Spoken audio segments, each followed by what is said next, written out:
Welcome to the People Chronicles. I'm Jackie Hoffman, and we are joined by Tony Farina today. Thanks for coming along with us. Thank you for having me. It's nice to have you here, and we're going to learn about your story. That's what people do on the People Chronicles. They share their stories. We give you a platform, and hopefully someone will learn something from your story today. And what is it that we can expect to hear about? I just have a story about my life, how it changed due to some health issues, and it turned out to be a really great thing instead of something, with a health issue I thought maybe was going to be really devastating. So let's go back as far as you want to go back. Are you from the Berks County area, first of all, originally born and bred? Yes. All right. And you're Yes. still here with us in Berks County? Grew up in West Lawn Okay. all my life. Went to Wilson High School. All right. And what was it that you did upon graduating from high school? Graduated from high school in 1976. I started working for a construction company in the area the day after I graduated. Worked for 8 months, and then I decided I would like to go on my own. So I started my own business when I was 18. Wow. And I've been on my own ever since. And how long have you had the company? I started out in general contracting, and then sort of got myself involved in excavating because I bought an old backhoe. And basically it turned out to be an excavation company for most of the 20 years that I was in business with that business. So where do you find the courage to just say one day, I want my own business and I'm going to be able to make this a success and carry on? Well, I was always a worker when I was younger. I didn't do a lot of playing as a young man or young boy. When we moved to West Lawn from Garfield Avenue in West Wyomissing, I was 5 years old. And I actually had a lawn mowing job when I was 4 over in West Wyomissing.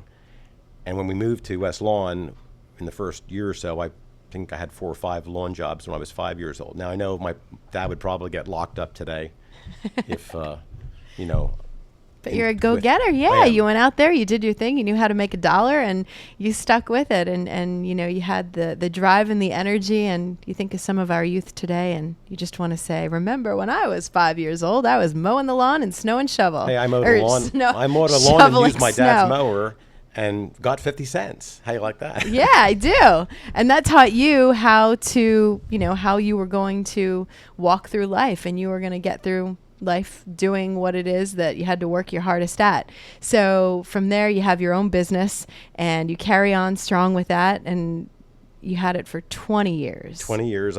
I hired my first employee basically the same year I started in 1977, and had as many as 25 employees in the late 80s, early 90s. Was it the support from your friends, your family, the area that you lived in? Support from family, and also the people that we work for, because I tried to be very honest and we did a lot of time and material work. And when you're giving people bills for $8,000-9,000 a week in work to a builder, we did work for a lot of builders, and they trusted that they were getting a fair deal from me. So at the time when you had your business, was it something that you wanted to continue to see grow? Was it something that you said to yourself, this is the path that I'm going to take, and this is where I'm going to be until I retire? Yes, I thought it would just keep going. And what happened? As usual. Right. And it does drive you nuts at times. There are very difficult times in business, as a lot of people know. In 1996, I found out I had Lyme disease. What were the symptoms? Well, I was having some trouble for quite a few years, and they thought maybe it was depression, stress, mainly stress, I should say, not depression, but stress was the main thing. And they would give me a mild antidepressant, and then once in a while I would feel better. And then in 96, I had a really severe bruise on my leg, which looked like it should hurt bad, but it was just itchy at the moment. I went to the doctor. They thought it was a spider bite. We went back again because it just got worse, and then they determined I had Lyme disease. And so that's how I found out that I had it. We live in the country. I have horses at home. Ticks are around. You never know. With a deer tick, they're so small and I've had a couple on since I've had Lyme disease. You can't even see them. So does it make you tired? What happens when you have Lyme disease? I was very fatigued to the point where I would be driving. Our office was located out 222 North in the Blandon area, and 1, 2 o'clock in the afternoon, driving out the road to nowhere, as it was called before. I felt like I would just fall asleep if I closed my eyes, and it was just frustrating. And I didn't feel like the go-getter that I always felt like I was inside me. That I just didn't have it anymore.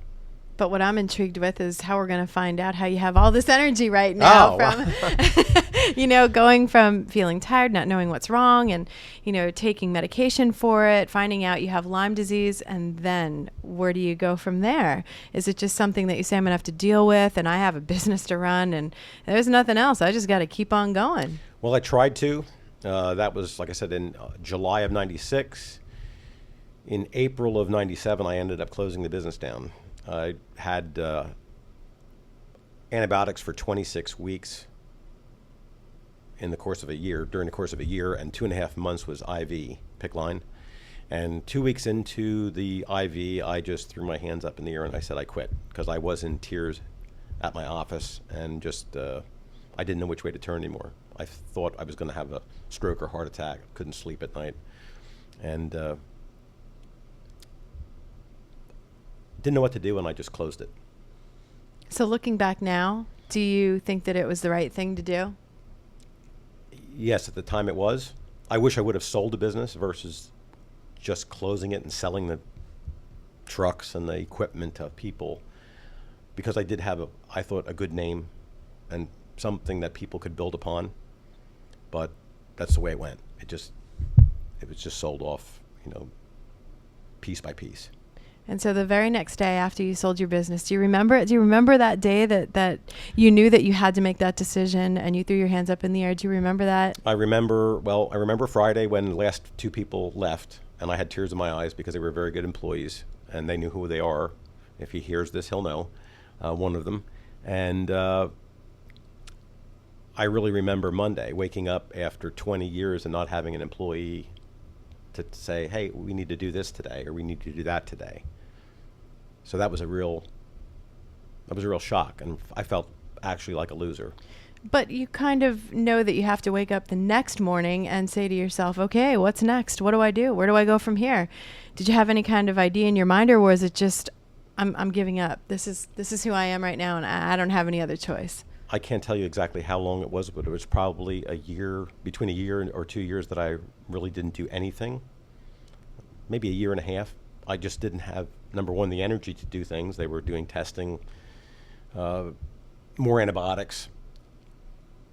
And then at one point somebody said that it might be good to get a real estate license. Since I was in the construction business, I know a lot about building. Which is good. Which might be good. So that was something that I thought I could possibly do. They said, if you don't feel well, it's not like you have to come in every day. You do it at your own pace.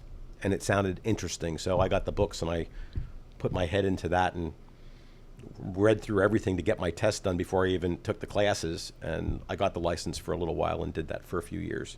So you had the drive to do something, and you were motivated to do something, but you just didn't know what it was that you were going to do that was going to make you happy and make you feel better. So along that way, for almost 2 years, do you start feeling better? Do you start noticing that things are starting to change a little bit more? Slowly, yes, they did. And we did, when we closed the business down, excavation business down, we were in the process at the time to start a self-storage facility. We had concrete poured. That was it. No building. The building was on order. Had no idea if the bank was even going to lend us the money, because I I told them after we borrowed a large sum of money that I quit 4 months later, and everything worked out wonderful. Within 3 months, they were very happy with us. So we had that going also, which was moving along slowly. But I starting to feel a little bit better, get some of the energy back, but it took some time. Well, when we come back, we're going to take a short break. That's when we're going to find out how all the energy kicked in and what it is that you're doing now that's making you smile the way that you're smiling right now, and how everyone else can have a little fun with you with what you've taught yourself on the People Chronicles with Tony Farina.